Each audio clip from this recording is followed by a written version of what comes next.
I go to Chatham Middle School and I did a sorting program.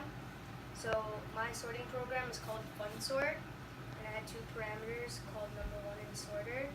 So then to start it off, I made a blank list, and then I put a for loop that would append the numbers put like when you want to print it into a list, and then wanted to make it in ascending and descending order. So to make it ascending, I would use my second parameter, and then I put an if statement. So like if sorter is equal to A, it would go ascending, and if it's not, that's like the else statement, it would go descending, and then you just print L sort. So Nice. Very good. we just have to fun sort.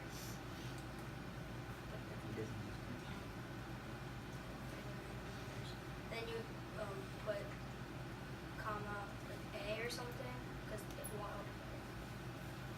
comma A, if you want to put it in ascending, and if you wanted to put it in descending, just gonna use the same numbers.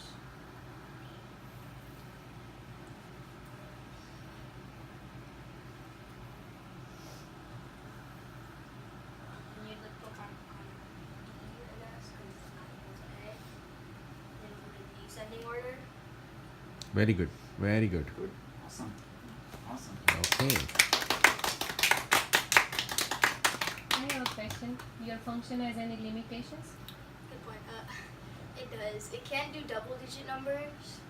Only it feeds it like every one digit at a time. So if you Okay. had to do double digits, it would split it up into two different one-digit numbers. Okay. Okay.